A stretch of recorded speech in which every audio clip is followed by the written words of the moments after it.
स्वागत छ यहाँहरुलाई। आज हामी बीबीएस फर्स्ट इयर को accounting for cash and internal control भन्ने च्याप्टरलाई लिएर यहाँ उपस्थित भएका छौं। यो चाहिँ हाम्रो बोर्ड एक्जाममा 6 और 10 मार्क्स को लागि सोध्ने हुन्छ र यसमा चाहिँ हामीले सिक्नुपर्ने मात्र दुईवटा कुरा छ। पहिलो चाहिँ बैंक रिकन्सिलिएसन स्टेटमेंट को प्रिपरेसन, जसलाई सर्टकटमा बीआरएस भन्छौं, र अर्को चाहिँ हामीले यसमा हेर्नुपर्ने एडजस्टिङ एन्ट्रीजहरु छन्। अब चाहिँ टाइटलको कुरा गरौँ, अकाउंटिंग फर कैश। त्यसरी बुझ्नु, क्याश भनेको तपाईको करेन्ट एसेट हो अथवा सिम्पली भनौं एसेट हो, र एसेट बिजनेस को लागि लाइफ ब्लड हो। त हुन्छ कि अब बिजनेसले आफ्नो एसेट को प्रोटेक्सन को लागि या कन्ट्रोलिङ को लागि थुप्रै किसिमका रुल्स रेगुलेसन प्लान पोलिसीजहरु बनाएका हुन्छ।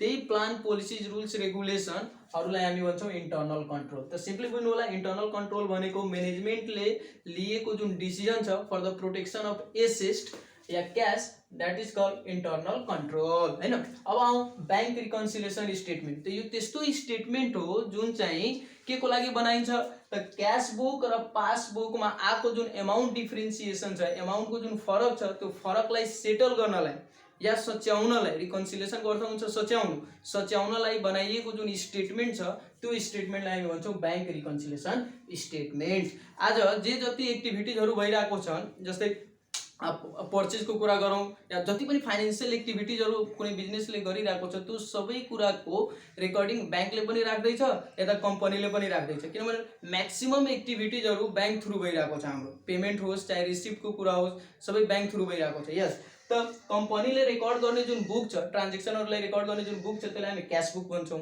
र बैंकले जुन रेकर्ड गर्ने बुक छ त्यसलाई हामी पासबुक भन्छौं। यसरी बुझ्नु होला हैन।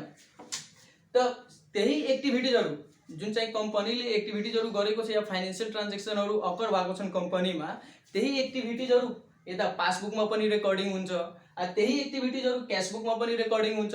तर फरक के हुन्छ, सेम एक्टिभिटीज रेकर्डिङ हुँदा हुँदै पनि पछि गएर लास्ट ब्यालेन्स मिलिरह हुँदैन हैन। अब कुनै केस होला, कारण होला, मिलिरह हुँदैन भनेको मानिदिउँ क्याशबुकले 1 लाख शो गर्दैछ, उता पासबुकले 85,000 मात्र शो गर्दैछ।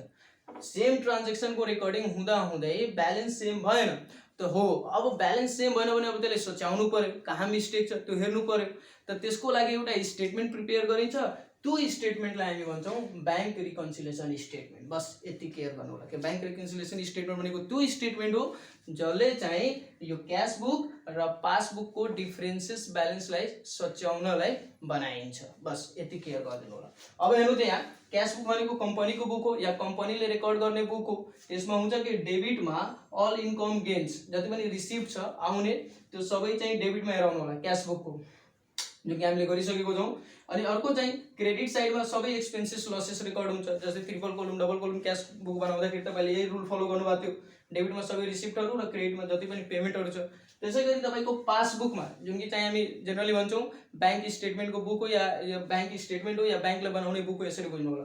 त यसको के हुन्छ, ठ्याक्कै उल्टो, डेबिट साइडमा सबै एक्सपेन्सेस लसेस हैन, र क्रेडिट साइडमा सबै इन्कम गेन्स। यति याद राख्नु होला है, यो क्लियर गर्नुपर्छ तपाईले। क्याश बुक को डेबिटमा सबै एक्सपेन्स लसेस, क्रेडिटमा डेबिटमा अल इन्कम गेन्स, याद राख्नु होला क्याश बुक को, र क्रेडिटमा अल एक्सपेन्सेस लसेस। यसैको ठ्याक्कै उल्टो हुन्छ पासबुकमा। यसमा के हुन्छ, डेबिटमा सबै एक्सपेन्सेस लसेस र क्रेडिटमा इन्कम गेन्स। यति याद राख्नु होला। अब चाहिँ बैंक रिकन्सिलिएसन को प्रिपरेसन को लागि हामीले यो नोट क्लियर गर्नुपर्ने हुन्छ, अनि मात्र यो टेबल हामी हेर्ने छौं, फर्मेट हेर्ने छौं है। पहिले यो नोट क्लियर गरौँ। त यहाँ नोटमा 1 नम्बरको नोटमा के लेखिएको छ, items already recorded in bank statement हैन। ती सब आइटमहरु जुन चाहिँ अलरेडी बैंक स्टेटमेन्टमा रेकर्ड भइसकेका छन्। त यहाँ के क्लियर गर्नु पर्यो, जुन चीज अलरेडी बैंक स्टेटमेन्टमा रेकर्ड भइसकेको छ, अब त्यो चीजलाई अब क्याश बुकमा या भनौं न क्याश स्टेटमेन्टमा तपाईले रेकर्ड गर्नुपर्ने। यहाँ चाहिँ सच्याउनको लागि जुन चाहिँ अलरेडी बैंकमा भइसकेको छ त्यो कुरालाई अब क्याशमा, त्यसैगरी जुन चीज अलरेडी क्याशमा भइसकेको छ त्यो कुरालाई बैंकमा। ठ्याक्कै उल्टो छ के रिलेसन, नर्मल। अब यसमा हामीले अर्को के पनि बुझ्नु पर्यो, क्लास 11 मा बैंक रिकन्सिलिएसन स्टेटमेन्ट हामीले पढेका थियौं, तर त्यसमा कसरी पढेका थियौं भने हामी कुनै एउटा बनाउँथौं, एज पर पासबुक बनाउँथौं हैन भने एज पर क्याश बुक बनाउँथौं। तर यहाँ चाहिँ तपाईले दुवै बनाउनु छ, पासबुक पनि क्याश बुक पनि। सो त्यसको लागि हामीले यो नोट क्लियर गर्नुपर्ने हुन्छ है। त जुन चीज अलरेडी बैंकमा रेकर्ड भइसकेको छ फेरि अब रेकर्ड हुँदैन बैंकमा, बैंक स्टेटमेन्ट बनाउँदा अथवा रिकन्साइल गर्दा त्यो अब रेकर्ड हुँदैन। त्यसैगरी items already recorded in cash book, अब जुन कुरा क्याश बुकमा अलरेडी इन्क्लुड छ त्यो कुरा सच्याउँदाखेरि अब आउनु भएन फेरि, अहिले हामी हेर्छौँ भन्न खोजेको के हो त्यो कुराहरू बुझ्छौँ। त भन्न खोजेको पहिलोमा के भयो त item already recorded in bank. कुन आइटम त ब्याङ्क कलेक्सन, जस्तै ब्याङ्कले कुनै अमाउन्ट कलेक्ट गरेको छ त अलरेडी त्यसले रेकर्ड गरिसकेको छ। अब त्यो कुरा त्यहाँ रेकर्ड हुँदैन। अब कहाँ रेकर्ड हुन्छ? त्यो क्यासबुकको रिकन्साइल गर्दा क्यासबुकमा रेकर्ड हुन्छ। अहिले हामी हेर्नेछौँ EFT। EFT भनेको एउटा मेथड हो, मनी ट्रान्सफरको मेथड हो। यसलाई हामी भन्छौँ इलेक्ट्रोनिक फन्ड ट्रान्सफर। एउटा ब्याङ्कबाट अर्को ब्याङ्कमा पैसा पठाउने होइन त्यो। त त्यहाँ चाहिँ त EFT चार्ज हुन्छ होइन। एउटा EFT पेमेन्ट हुनसक्छ या EFT रिसिप्ट हुनसक्छ। तब त्यो अहिले डिस्कस गर्नेछौँ के हुन्छ कहाँ हुन्छ। EFT पेमेन्टको रिकर्डिङ के हुन्छ, EFT रिसिप्टको रिकर्डिङ के हुन्छ अहिले हेर्नेछौँ। सर्भिस चार्ज, ब्याङ्कले लिएको सर्भिस चार्ज। अर्को छ इन्ट्रेस्ट रेभिन्यू अर्न र अर्को इन्ट्रेस्ट पेमेन्ट पनि हुनसक्छ, त्यसको कुरा अहिले गर्छौँ। यो कुराहरू सबै ब्याङ्कमा अलरेडी रेकर्डेड हुन्छ ब्याङ्क स्टेटमेन्टमा। अर्को छ NSF। NSF भनेको नट सफिसिएन्ट फन्ड अथवा बााउन्स चेकको कुरा हामीले सुने होलौँ। यस त्यो कुरा हो, अहिले हामी यसको डिटेलमा गर्नेछौँ। त यसरी बुझ्नु होला, सिम्पली यो फी हो, एक किसिमको फी हो जुन चाहिँ ब्याङ्कले अलरेडी रेकर्ड गरिसकेको छ। Items already recorded in cashbook के त डिपोजिट इन ट्रान्जिट अथवा यसरी चेक अन्डर कलेक्सन। हामीले कुनै चेक ब्याङ्कमा डिपोजिट गर्न पठाइसकेको छौँ तर ब्याङ्कले अहिलेसम्म डिपोजिट गरेको छैन, त्यो भन्न खोजेँ कि। त डिपोजिट इन ट्रान्जिट या चेक अन्डर कलेक्सन, अहिले कलेक्सन भएको छैन, ब्याङ्कले त्यो लिएको छैन, यसरी बुझ्नु होला। अर्को त आउटस्ट्यान्डिङ या अनक्लियर चेक। हामीले कम्पनीले पेमेन्टको लागि चेक आउट गरिसकेको छ तर अहिले पनि ब्याङ्कले पैसा दिएको छैन, त्यो केस हो क्या। अहिले हामी डिस्कस गर्नेछौँ। त्यो दुईवटा आइटम याद राख्नु होला कि जुन चाहिँ क्यासबुकमा अलरेडी रेकर्ड भइसकेको छ, त जुन चिज क्यासबुकमा अलरेडी भइसकेको छ त्यो अब रिकन्साइल गर्दा यो कुराहरू ब्याङ्कमा जान्छ। यो चाहिँ ब्याङ्कमा अलरेडी रेकर्डेड छ त रिकन्साइल गर्दाखेरि यो क्यासमा गइहाल्छ यो कुराहरू। अर्को थर्ड नम्बरमा error by the company or bank. अब थर्ड नम्बरको रेकर्डिङ के गर्नु पर्यो तपाईँले त जुन इरोर छ मेबी हुनसक्छ कम्पनीको बुकमा केही इरोर होइन, कुनै ट्रान्जेक्सन रेकर्डै भएको छैन, छुटेको होला होइन, त्यो केस हुनसक्छ। या ओभर एमाउन्टले रेकर्ड भइसकेको छ, हेराउनु पर्ने 1000 10,000 हेराइदिएको छ, त्यो केस आउन सक्ला। त्यो ब्याङ्कमा पनि हुन सक्ला या त्यो कम्पनीको बुकमा पनि हुन सक्ला। त त्यो कुराहरू त यो तीनवटा कुराहरू हामीले केयर गर्नुपर्ने हुन्छ। एउटा त जुन चिज ब्याङ्कमा अलरेडी रेकर्डेड छ, जुन चिज क्यासबुकमा अलरेडी रेकर्डेड छ, अर्को चाहिँ इरोर जुन चाहिँ कम्पनीको बुकमा या त पासबुकमा या ब्याङ्क बुकमा हुने सम्भावना हुन्छ, त्यो कुराहरू। अनि अर्को त हामीले बुझि नै सक्यो यसको रुलहरू। अब हेर्नु होला, भर्खर हामीले डिस्कस गरेका थियौँ, डिस्कसनमा के थियो, जुन चिज अलरेडी ब्याङ्कमा रेकर्ड भइसकेको छ त्यो अब रिकन्साइल गर्दा ब्याङ्क बुकमा या ब्याङ्क स्टेटमेन्टमा जाँदैन, कहाँ जान्छ त क्यास बुकमा जान्छ। त्यो सबै पोइन्टहरू अब तपाईँको क्यास बुकमा रिकन्साइल गर्दाखेरि क्यास बुकमा रेकर्ड हुन्छ। जुन चिज अलरेडी क्यास बुकमा भइसकेको छ त्यो अब रिकन्साइल हुँदा पासबुकमा या ब्याङ्क स्टेटमेन्टमा जान्छ, याद राख्नु होला यो कुराहरू। र यसको त अहिले हामी डिस्कस गर्नु नै छौँ। त अब हेर्नु यहाँ, अब यो फर्मेटमा जाउँ।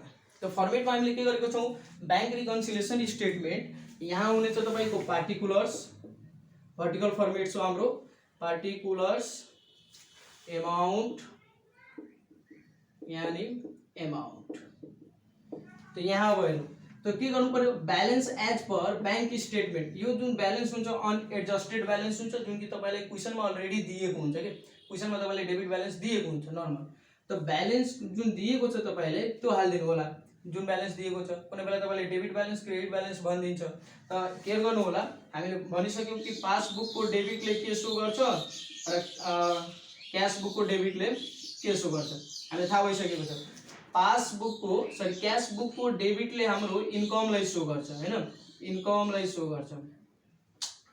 पासबुकको डेबिटले एक्सपेन्सलाई सो गर्छ। त केयर गर्नु होला तपाईँहरूले कि यहाँ कुन ब्यालेन्स दिएको छ। त जेनरली तपाईँलाई प्लसवाला ब्यालेन्स नै दिएको हुन्छ, त नर्मली बुझ्नु कि अनएडजस्टेड तपाईँलाई एउटा ब्यालेन्स क्वेसनमा दिएको नै हुन्छ। अहिले हामी क्वेसन सल्भ गर्दा हेरिहाल्छौँ, त त्यो ब्यालेन्स पहिला राखिदिनु होला। त्यसपछि एड, यहाँ हेर्नु त हामीले यही बुझिसकेको छौँ, जुन चिज क्यासबुकमा अलरेडी रेकर्ड भइसकेको छ अब त्यो कुरा यहाँ आउँछ पासबुकमा। त यो वाला आइटम अब आउँछ कहाँ त पासबुकमा। त हेर्नु एडमा हामी राखेको छौँ डिपोजिट इन ट्रान्जिट अथवा यसले भनौँ आउटस्ट्यान्डिङ डिपोजिट। भन्न खोजेको यसले यसरी बुझौँ, यो चाहिँ हाम्रो क्यासबुक, यो चाहिँ हाम्रो पासबुक होइन। त हामीले के भयो कि कोही कस्टमरले हामीबाट सामान किन्यो होइन, सामग्री हामीले उसलाई बेच्यौँ र उसले क्यासको सट्टा हामीले चेक काटेर दिदियो क्या, 10,000 को चेक दिदियो मलाई। त त अब मैले के बुझेँ, अब त्यो 10,000 को चेक कोही व्यक्तिसँग मैले भने ल यो गएर ब्याङ्कमा डिपोजिट गरिदेऊ, त उसलाई मैले पठाइसकेपछि मैले के बुझेँ होला, ए ल उसले गरिदियो होला। त आफूले मैले के गरिदिएँ, आफ्नो बुकमा क्यास बुकमा 10,000 प्लस गरिदिएको छु कि डिपोजिट भयो होला भनेर। तर भयो कि अहिलेसम्म त्यो चेक ब्याङ्कमा पुगेको छैन के। यहाँ त मैले 10,000 इन्क्रिज गरिदिएँ कि उसले त्यो गएर डिपोजिट गर्यो होला भनेर, तर अहिलेसम्म त्यो चेक पुगेको छैन, आउटस्ट्यान्डिङ होइन, त्यही छ आउटस्ट्यान्डिङ के भनेको छ, outstanding deposit yeah deposit in transit, अहिलेसम्म त्यहाँ पुगेको छैन। त हुन्छ कि अब सच्याउनलाई हेर्नु होला, यहाँ जब यहाँ 10,000 इन्क्रिज भएको छ ब्यालेन्स, त यहाँ पनि त हुनु पऱ्यो नि त, हो त्यही भएर यहाँ प्लस भएको हो कि। Deposit in transit yeah outstanding deposit भनेको अहिले ब्याङ्कमा डिपोजिट भएको छैन। त ब्याङ्कमा डिपोजिट भएको छैन भने यहाँ प्लस गरेर हेराउनु होला, किनभने अलरेडी यहाँ तपाईँले हेराइसक्नु भएको छ, त्यो रिजल्टले यहाँ प्लस भयो। अर्को तपाईँको अर्को थियो यहाँ आउटस्ट्यान्डिङ या अनक्लियर चेक। त भन्न खोजेको मैले पेमेन्टको लागि अब यसैमा बुझौँ फेरि पनि, जस्तै यो सिबी फेरि यो पिबी। त कोही व्यक्तिलाई अथवा कोही भनौँ न सप्लायर थियो, त सप्लायरलाई मैले 10,000 को चेक इस्यु गरिदिएँ, ल गएर तपाईँले यो 10,000 खाताबाट त्यो डिपोजिट गर्नु र पैसा लिइहाल्नु होला भनेर मैले भनिदिएँ, जानु भनेर ब्याङ्कबाट लिनु भनेर बजेट गर्नु भनेर मैले 10,000 को त्यो चेक इस्यु गरिदिएँ। त मैले के सोचेँ कि त्यो व्यक्तिले गएर त्यो 10,000 झिक्यो होला होइन, खाताबाट झिक्यो होला 10,000 सप्लायरले, त त्यो सोचेर मैले 10,000 यहाँ माइनस गरिदिएको थिएँ होइन। तर एक्चुअली भयो कि अहिलेसम्म त्यो चेक ब्याङ्कमा पुगेको छैन, त्यो सप्लायरले अहिलेसम्म गएर चेकबाट अथवा त्यो चेक डिपोजिट गरेर पैसा झिकेको छैन अथवा ब्याङ्कै पुगेको छैन। त त्यो केसमा हुन्छ कि यहाँबाट त ब्यालेन्स तपाईँको घट्यो, यहाँ घटेको छैन, हामीले के गर्नु पर्यो, यसको ब्यालेन्स पनि घटाइदिनु पर्यो। सो लेसमा आएको छ, यो याद राख्नु होला है, पोइन्ट बुझ्नु होला। डिपोजिट इन ट्रान्जिट भनेको डिपोजिट भएको छैन ब्याङ्कमा, हाम्रो आफ्नो बुकमा त भइसक्यो होइन, प्लस गरेर देखाइसकेको छौँ, तर ब्याङ्कमा देखाएको छैन, सो त्यहाँको ब्यालेन्स बढाइदिने अनि न बराबर हुन्छ। अर्को थियो कि आउटस्ट्यान्डिङ चेक, हामीले आफ्नो खातामा माइनस गरेर देखाइदिउँ कि पे गर मैले तिरिसकेँ अथवा उसले झिकिसक्यो होला, तर अहिलेसम्म ऊ ब्याङ्क पुगेको छैन। त त्यो केसमा ब्याङ्कको पैसा पनि लेस गर्नु पऱ्यो, बराबर हेराउनुलाई, यही केस हेरिहाल्नुलाई, यहाँबाट घटेको छ भने यहाँबाट पनि त घट्नु पऱ्यो नि त, हो त त्यो केसले यो भयो। त यो आधारले तपाईँ यहाँ रेकर्ड गर्न सक्नुहुन्छ मिनिङ बुझेर, अथवा यसरी बुझ्नु होला जहिले पनि डिपोजिट इन ट्रान्जिट प्लस हुन्छ, आउटस्ट्यान्डिङ चेक लेस हुन्छ, बस यो दिमागमा राख्नु होला होइन। अब किन भयो त त्यसको त मिनिङ हामीले बुझि नै सक्यौँ। र अर्को कुरा, जुन चिज अलरेडी क्यासमा रेकर्ड भइसकेको छ त्यो रिकन्साइल गर्दा क्यासमा रेकर्ड हुँदैन, पासबुकमा रेकर्ड हुन्छ, जुन चाहिँ हामीले यहाँ हेरिसक्यौँ। र अर्को एउटा थर्ड पोइन्ट के थियो त, error by the company or bank. त यदि ब्याङ्कबाट केही इरोर भएको छ भने एमाउन्टमा हेराउनु पर्ने थियो 10,000, हेराइदिएको छ 1 लाख, यसरी पनि त हुनसक्छ नि त, हो त त्यस्तो मिस्टेक भएको छ भने यहाँ हामीले के लेखेका छौँ, ब्याङ्क इरोर एड गर्नु होला, यदि त्यो इरोरले गर्दा ब्याङ्क ब्यालेन्स घटेको छ भने जोड्नु होला। भन्न खोजेको हो जस्तै हेराउनु पर्ने थियो 1 लाख होइन, तर हामीले मात्र 10,000 हेराइदिएको छौँ। ल हेर्नु त, हेराउनु पर्ने थियो पासबुकमा हेराउनु पर्ने थियो 1 लाख, तर मात्र 10,000 हेराएको छौँ। त यसले के भयो त, ब्यालेन्स तपाईँको घट्यो नि त, किनभने उता क्यास बुकमा त 1 लाखले बढेको छ, तपाईँले मात्र यहाँ 10,000 हेराउनु भएको छ। त भन्न खोजेको 19,000 यसको ब्यालेन्स कम छ, हो यहाँ अब के गर्नु पर्यो त, यहाँ लेखेका छौँ bank error if reduces the bank balance, यदि ब्याङ्क ब्यालेन्स घटाउँछ भने यहाँ हेर्नु त, एकैचोटि 90,000 ब्यालेन्स घट्यो कि घटेन, यस, त त्यो 90,000 ब्यालेन्स घटेको हुनाले हामीले यहाँ अब के गर्नु पर्यो, त्यसलाई एड गर्नु पर्यो क्या, इक्वल गर्नको लागि त्यो आधारले।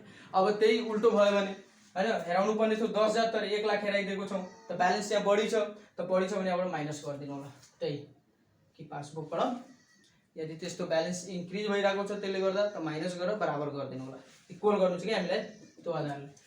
त यति गरिसकेपछि एडलेस, अब यो पोइन्टहरू एड गरेर यहाँ राखिदिनु होला, यसको यो र यो जोड्नुहुन्छ भने यहाँ टोटल आइदिन्छ, फेरि यो दुवै जोड्नु होला, यहाँ लेस गरेर हेराइदिनु होला, टोटल ब्यालेन्सबाट यो माइनस गर्नुहुन्छ भने यो आइदिन्छ तपाईँको adjusted balance as per bank statement. माथि पनि त्यही लेखेका थियौँ, याद राख्नु होला, balance as per bank statement तर अनएडजस्टेड, यहाँ चाहिँ एडजस्टेड है, सक्यो यो। अब त्यसपछि चाहिँ क्यास बुक बनाउनु पर्यो। त क्यास बुकको लागि अब फेरि क्वेसनमा दिएको हुन्छ तपाईँलाई balance as per cash book भनेर लेख्नु होला, अनएडजस्टेड ब्यालेन्स त्यहाँ दिएको हुन्छ तपाईँलाई क्वेसनमा, त्यो एमाउन्ट यहाँ राखिदिनु होला। अब एड गर्नु छ एज युजुअल, फेरि पनि त एड गर्दाखेरि अब यही पोइन्टहरु आउने हुन्छन् त्यसमा। हामीले के लेखेको छौं amount directly deposited by the customer in bank. अब यो यसरी बुझ्नु होला तपाईहरुले। जस्तै यो पीबी छ, यो चाहिँ सीबी छ। अब कोही कस्टमर यस्तो थियो कि हामीबाट उधारोमा लगेको थियो र के भनेको थियो म तपाईले पैसा तपाईको खातामा हाल्दिन्छु भनेको थियो। अब उले के गरिदिएको छ हाम्रो खातामा पैसा हाल्दिएको छ 10,000 मानिदिउँ लेट सपोज, तर हामीले थाहा छैन कहिले हाल्दियो भनेर। त यता तपाईको पीबी पासबुकको त ब्यालेन्स बढिसकेको छ तर सीबी मा ब्यालेन्सै छैन अथवा हेराउनु भएको छैन। त यो 10,000 ले बढिसकेको छ भने यसलाई पनि त 10,000 ले बढाउनु पर्यो नि त तपाईले, हो कि हैन? अथवा यसको आधारले बनाउनु भइरहेको छ नि यसलाई माइनस गर्नुपर्ने हुन्छ। त हामीले के कुरा बुझ्दै छौं जे कुरा जेमा अलरेडी रेकर्ड भइसकेको छ त्यो अब रिकन्साइल गर्दाखेरि अपोजिट अकाउन्टमा जान्छ हैन। त अब यसको अपोजिट भनेको त यो सीबी मा हामीले हेर्नु पर्यो कि कुनै अमाउन्ट कुनै कस्टमरले सिधै हाम्रो बैंक खातामा हाल्दिएको छ भने बैंक ब्यालेन्स त बढ्यो, सीबी बढेको छैन। त यो बढेको छ भने यसको ब्यालेन्स पनि बढाउनु होस्। सो यसलाई यहाँ प्लस गरिएको छ है। Amount directly deposited by customer in bank, बैंकमा सिधै हाल्दिएको छ त यसमा पनि जोडेर हेराउनु होला किनभने बैंक ब्यालेन्स बढ्यो। यो कन्डिसन हेरि नै सक्यौ हामीले। अर्को छ ईएफटी रिसिभ, यो त नर्मल कुरा भयो। इन्कम यो bank to bank transaction, EFT भनेको के हो त बैंक एउटा बैंकबाट अर्को बैंकमा पैसा पठाउने एउटा माध्यम हो हैन। त कुनै कस्टमरको बैंकले सिधै हाम्रो सप्लायरको बैंकमा पैसा पठाइदिएको छ भने बैंक ब्यालेन्स त बढ्यो तपाईको। फेरि पनि यही केस हो, बैंक ब्यालेन्स बढ्यो तपाईलाई थाहै छैन।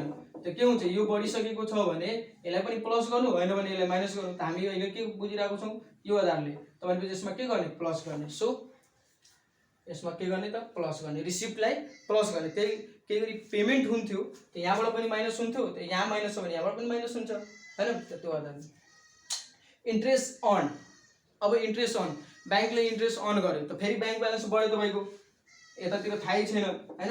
मानिदिउँ 5,000 इन्ट्रेस्ट चाहिँ बैंकले अन गरेको छ त यहाँ पासबुकको ब्यालेन्स त बढ्यो नि त। अब हामीले थाहै छैन त के गर्नु पर्यो ब्यालेन्स गर्नलाई। अब यदि पासबुक आधारले जानु छ भने यहाँ माइनस गर्नुपर्छ, तर हामी यहाँ गरिरहेका छौं अपोजिट अकाउन्ट गरिरहेका छौं भनेको क्याश बुक गरिरहेका छौं, यहाँ के गर्नु पर्यो प्लस। सो हामी 5,000 के गर्छौं प्लस गर्छौं। सो यहाँ इन्ट्रेस्ट अन तपाईको के हुन्छ प्लसमा आउँछ। अर्को छ note receivable collected by the bank, जुन पैसा उठ्नु पर्ने थियो त्यो सिधै बैंकले कलेक्ट गरिसकेको छ। त सेम भयो अघि जस्तै। त फेरि सिधै बैंकमा डिपोजिट भयो भने हामीले क्याश बुकलाई या कम्पनीले थाहै छैन त हुन्छ के फेरि मानिदिउँ 10,000 रुपैयाँ सिधै बैंकमा आयो हैन। त पासबुकमा त रेकर्ड भयो तर त्यो पूरा क्याश बुकमा अहिले रेकर्ड छैन। त के गर्नु पर्यो यसमा पनि जोड दिनु पर्यो 10,000। त यहाँ त्यही गरेका छौं note receivable collected by the bank, त्यो पनि प्लस हुन्छ यहाँ। अर्को छ कुनै error cash book error, cash बुकमा भएको कुनै इरोर छ त्यस्तो if reduces the cash balance, यदि क्याश ब्यालेन्स घटाइरहेको छ भने। जस्तै यहाँ चाहिँ इक्जाम्पलको रूपमा हेरौँ, जस्तै यो पीबी छ अर्को यहाँ सीबी छ। सीबी मा हेराउनु पर्ने थियो 10,000 हैन, हेराउनु पर्ने थियो 10,000 तर मिस्टेकली 1 लाख हेराइदिएको छ है। पे गर्नु थियो 10,000 पेमेन्ट गरेको थियो 10,000 तर मिस्टेकले एउटा जेरो बढाएर 1 लाख पेमेन्ट भइसकेको छ। अब बताउनु त यसमा अब तपाईले के गर्नु पर्यो नर्मली अमाउन्ट तपाईको यहाँ रिड्युस गरिरहेको छ त रिड्युस भयो भने अब कति जोड्नु पर्यो तपाईले हेर्नु त कतिले प्लस 90 गर्नु पर्यो, पुरै सकिहाल्यो हैन। 90,000 ले यो ब्यालेन्स तपाईको त्यो भएको हो नि त हैन। त त्यही यहाँ भनेको छ कि यदि तपाईको ब्यालेन्स डिक्रिज भयो भने cash book error if reduces the cash balance, तपाईको क्याश ब्यालेन्स यसले रिड्युस गरिदियो। मानिदिउँ नर्मल इक्जाम्पल लिनु होला, यही इक्जाम्पल सुरुमा 5 लाख थियो यहाँ पनि 5 लाख थियो। अब हामीले पेमेन्ट गरेको छौं 10,000 हैन, मात्र 10,000 हामीले पेमेन्ट गरेको छौं। त यहाँ मात्र 10,000 को पेमेन्ट देखाइएको छ तर मिस्टेकले सीबी मा 1 लाख आइसकेको छ। तब यहीँबाट तपाई हेर्नु त यहाँ भयो 490 हैन, यहाँ तपाईको भयो 4 लाख, यहाँको त ब्यालेन्स घटेको हो नि त तपाईको, कहाँ मिल्यो हेर्नु त यहाँ 490 छ यहाँ 4 लाख छ। त 90,000 अहिले पनि यसको ब्यालेन्स कम छ कि छैन हो, तब मिलाउनु इक्वल गर्नु छ। त के गर्ने या त यहाँबाट माइनस 90,000 गर्नु पर्यो या त यहाँ प्लस 90,000 गर्नु पर्यो। त हामी यसको आधारले गरिरहेको छौं भने प्लस 90,000 हो। त त्यो केस हो, यसरी बुझ्नु होला यो। त यसरी बुझ्नु कुनै त्यस्तो इरोर छ क्याश बुकमा जसले चाहिँ ब्यालेन्स क्याश ब्यालेन्स हटाउँदै छ। जस्तै यहाँ हेर्नु त ब्यालेन्स घटाइरहेको छ 4 लाख छ यहाँ 490 छ त ब्यालेन्स घटेको छ हो। त यो केसमा जतिले घटेको छ त्यसलाई यहाँ एड गर्नु होला हैन, बढायो भने लेस गर्नु होला नर्मल। बैंक सर्भिस चार्ज बैंकबाट तिरेको या बैंकबाट पेमेन्ट भएको त्यस्तो सर्भिस चार्जहरु जुन चाहिँ हामीले क्याश बुकमा थाहा हुँदैन या क्याश बुकमा रेकर्डेड हुँदैन जस्तै ब्याङ्कले कुनै सर्भिस चार्ज लिएको छ त मानिदिउँ 500 लिइसकेको छ, अब हामीलाई थाहै छैन, त ब्याङ्कले सर्भिस चार्ज लिनु भनेको ब्याङ्क ब्यालेन्स घट्नु हो, एक्सपेन्सले ब्यालेन्स घट्छ, त्यो ब्यालेन्स घटिहाल्यो, यसो थाहै छैन, त यहाँ घटेको छ भने यहाँ पनि घटाउनुहोस्, त्यही भएर यहाँ लेसमा आएको छ। अर्को छ not sufficient fund NSF cheque या फिज, त यसरी बुझ्नु होला। नर्मली कोही कस्टमरले हैन, यसरी बुझ्नु, कोही कस्टमरलाई हामीले उधारोमा सामग्री बेचेका थियौँ, उसले हामीलाई चेक काटेर दियो, त्यो चेक हामी डिपोजिट गर्न गयौँ।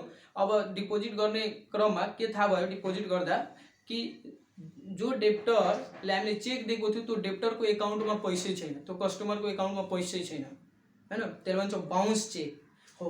तब त्यो अब के हुन्छ त त्यहाँ त डिपोजिटेड हुँदैन, किनभने पैसै छैन भने पैसा त तपाईँ पाउनुहुन्न। अब ब्याङ्कले के गर्छ, त्यो चेक तपाईँलाई रिटर्न गरिदिन्छ, अनि पछि गएर फेरि अब फर्मल प्रोसिजर हुन्छ, त्यो प्रोसिजर त्यो पास गरिसकेपछि एउटा नोट इस्यु गरिसकेपछि पछि गएर फेरि अब त्यही चेक 3 महिनाको टाइम हुन्छ नि त चेकको, त त्यही चेक फेरि गएर तपाईँ डिपोजिट गर्नुहुन्छ भने अब डिपोजिट गर्दा ब्याङ्कले तपाईँसँग के गर्छ त केही चार्ज पनि त्यसमा लिने हुन्छ, ब्याङ्कले चार्ज कट गर्छ हो। त्यो चार्जलाई हामी जेनरली के बुझौँ, एक किसिमको चार्ज हो, ब्याङ्कले लिएको चार्ज हो, त त्यो चार्जलाई हामी एनएसएफ चेक एन्ड फी भनेको छौँ। त्यो फी तब यहाँ यतिकै बुझ्नु, त्यो गर्दाखेरि ब्याङ्कले आफ्नो चार्ज लिइदियो यसरी 1000, त भनेको 1000ले तपाईँको ब्यालेन्स घट्यो हैन, त ब्यालेन्स घटेको छ भने यता पासबुकमा तपाईँको 1000ले ब्यालेन्स घटेको छ, यता थाहै छैन, त के गर्नु पर्यो, यहाँबाट पनि 1000 घटाउनु पर्यो, त यहाँबाट पनि माइनस, क्यास बुकमा पनि माइनस गरेको हुनाले यहाँ माइनसमा आयो, अथवा यसरी सिम्पली बुझ्नु होला, यो जहिले पनि लेसैमा आउँछ।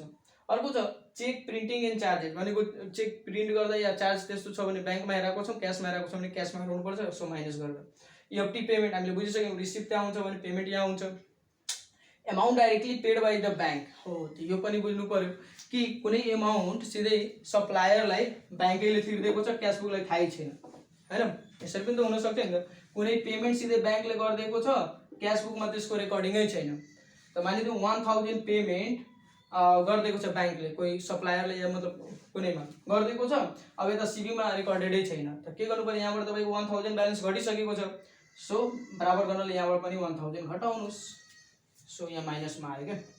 अर्को छ cash book error if increases cash balance, त ठ्याक्कै यसको उल्टो, अघि हामीले जसरी भनेको थियौँ, यदि रिड्युस गर्यो भने तपाईँ एड गर्नु होला, इन्क्रिज गरेको छ भने ब्यालेन्स बढ्यो, त बढ्यो भने यसको अर्थ के हो, हेराउनु पर्ने थियो 10,000 हैन, रिसिभ भएको थियो 10,000, तर मिस्टेकले 1 लाख हामी प्लस गरिदिएको छौँ, ल हेर्नु होला, त 10,000 हेराउने ठाउँमा त यहाँ भनौँ न अब पासबुकमा त 10,000 रेकर्ड भयो, किनभने 10,000 हामीले रिसिभ गरेको छौँ, तर मिस्टेकले के भएको छ कि क्यास बुकमा 1 लाख चढिसकेको छ। अब यहीँ हेर्नु त ब्यालेन्स फरक छ कि छैन, इक्वल भयो भएन, कतिले त्यो 90,000ले बढी छ, त हामीले सिबीको आधारले हेर्दैछौँ, क्यास बुकलाई मिलाउनु छ, त के गर्नु पर्यो, बराबर गर्नाले माइनस 90,000 गर्नु पर्यो, अनि यहाँ 10,000 आउँछ, अनि 10,000 म्याच हुन्छ या ब्यालेन्स हुन्छ, यस, त यहाँ त के गर्नु पर्यो, माइनस गर्नु पर्यो, त यहाँ त्यही भनेको छ क्यास बुक इरोरमा के हुन्छ, इफ इन्क्रिजेज क्यास ब्यालेन्स, यदि क्यास ब्यालेन्स बढिरहेको छ भने हेर्नु त्यहाँ क्यास ब्यालेन्स बढेको बढेन 90,000ले हो, किनभने यहाँ 10,000 हेराउनु पर्ने थियो, 1 लाख देखाएको छौँ, त 90,000ले बढ्यो, त 90,000ले बढेको छ भने त्यसलाई अब बराबर गर्नलाई 90,000ले घटाइदिनु होला, त्यही भएर यहाँ लेसमा छ पोइन्ट। अब फाइनली सेम यो टोटल गर्नुलाई यहाँ राखिदिनु होला, यो र यो जोड्नुहुन्छ भने यो टोटल आइदिन्छ, यो टोटलबाट यो सबै जुन लेसवाला पोइन्ट छ जोडेर राखेर घटाइदिनु होला, जो ब्यालेन्स आउने छ त्यो adjusted balance as per cash book आयो, यसरी बुझ्नु होला। अब फाइनली ब्यालेन्स सिटमा जुन ब्यालेन्स जाने छ यो वाला, यो ब्यालेन्स र यहाँको ब्यालेन्स जुन छ adjusted balance of cash book र adjusted balance of bank statement same हुनु पर्यो, इक्वल हुनु पर्यो, यहाँको ब्यालेन्स र यहाँको ब्यालेन्स सेम हुनु पर्यो, यदि यहाँ 4 लाख छ भने यहाँ पनि 4 लाख, 3 लाख छ भने यहाँ पनि 3 लाख, अनि त्यस्तो छ भने मात्र तपाईँको राइट छ, नत्र भने रङ होला, कहीँ न कहीँ हेर्नुपर्ने, सच्याउनु पर्ने। अब यो सबै हामीले यो भनौँ न धेरै कुराहरू भन्यो, सर्टकटमा बुझ्ने टेक्निक के हो त्यो बुझ्नु होला, त सर्टकटमा यही छ, यो नोट याद राख्नु होला कि जुन आइटम अलरेडी ब्याङ्कमा रेकर्ड भइसकेको छ त्यो अब रिकन्साइल गर्दा केमा रेकर्ड हुन्छ त क्यासमा, त्यही होइन, जुन क्यासमा भइसकेको छ क्यास बुकमा, अब त्यो आइटमहरू पासबुकमा रेकर्ड हुन्छ। त हेर्नु त दुईटै आइटम छ मात्र पासबुकको लागि, एउटा डिपोजिट इन ट्रान्जिट, अर्को चाहिँ आउटस्ट्यान्डिङ। डिपोजिट इन ट्रान्जिट भनेको डिपोजिट गर्न बाँकी छ या ब्याङ्कले डिपोजिट त्यो एक्सेप्ट गरेको छैन, त त्यहाँ प्लस गरिदिनु होला। आउटस्ट्यान्डिङ पेमेन्ट भनेको उसले पेमेन्ट गर्न बाँकी छ ब्याङ्कले त माइनस गरिदिनु होला गेम ओभर। यति नै छ यो दुईटा। अनि यी बाहेक यो दुईटा बाहेक सबै अब तपाईँको कहाँ जान्छ त क्यास बुकमा जान्छ। लर्न गर्ने एकदम इजी टेक्निक। यो दुईटा पोइन्ट केमा गयो पासबुकमा गयो। यो बाहेक डिपोजिट इन ट्रान्जिट र आउटस्ट्यान्डिङ चेक बाहेक सबै अब तपाईँको क्यास बुकमा जान्छ हैन। अब तपाईँले यहाँ प्लस र माइनसमा कन्फ्युजन हुन्छ धेरै जस्तो एडलेसमा। एडलेसमा एकदम नर्मल के हामीले जस्तो यहाँ रफहरू हेरायौँ हेर्नु होला केले गर्दा ब्यालेन्स बढिरहेको छ केले गर्दा घटिरहेको छ। हामीले खालि ब्यालेन्स इक्वल गर्नु छ दुवैको ब्यालेन्स इक्वल गर्नु छ। त जेनरली हुन्छ कि एक्सपेन्सेसले गर्दा जस्तै कुनै एक्सपेन्सेसहरू सीबीमा मात्र रेकर्ड भएको छ पुरा बुझ्नु होला मेरो। सीबीमा कुनै एक्सपेन्सेसहरू रेकर्ड मात्र भएको छ भने सीबीको ब्यालेन्स घट्छ। एक्सपेन्सेसले पहिले त यो बुझ्नु एक्सपेन्सेसले ब्यालेन्स एक्सपेन्सेस/लसेसले ब्यालेन्स माइनस हुन्छ ब्यालेन्स घट्छ। र त्यसैगरी इन्कम र गेनले ब्यालेन्स बढ्छ हैन। क्यास बुक या पासबुकको या जेमा रेकर्ड गर्दै हुनुहुन्छ त्यसको ब्यालेन्स बढ्छ। त हामीले यहाँ के गर्नु छ बढाउनु पनि छैन घटाउनु पनि छैन दुवैले बराबर गर्नु छ। त यहाँ के बुझ्नु पर्यो जस्तै कुनै ट्रान्जेक्सन छ जसले गर्दा क्यास बुकको ब्यालेन्स घटिरहेछ भने त्यो ट्रान्जेक्सनलाई अब कहाँ रेकर्ड गर्नु पर्यो त पहिला हामीले बुझिसकेको छौँ कि क्यास बुकमा जुन चिज अलरेडी रेकर्डेड छ त्यो अब पासबुकमा। त त्यही कुरा अब पासबुकमा रेकर्ड गर्नुपर्छ भने लेस गरेर आउनु होला किनभने त्यो पोइन्टले गर्दा क्यास बुकको ब्यालेन्स घटेको हो नि त। यहाँ ब्यालेन्स घट्यो भने क्यास बुकको पनि ब्यालेन्स त्यो पासबुकको ब्यालेन्स पनि घट्नु पर्यो नियम त्यो है। क्यास बुकको ब्यालेन्स घटिरहेछ भने त्यो आइटमले पासबुकको ब्यालेन्स पनि घटाउनु पर्यो भनेको त्यहाँ पनि रेकर्ड हुन्छ त लेसैमा रेकर्ड हुन्छ।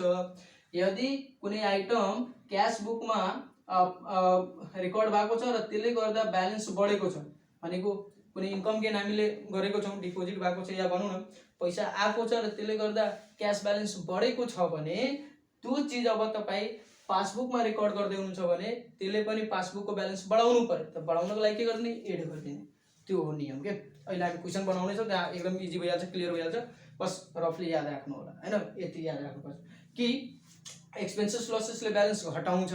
त यहाँ सीबीको ब्यालेन्स घट्यो भने तपाईँ पीबीको ब्यालेन्स पनि घटाउनु इक्वल गर्नलाई।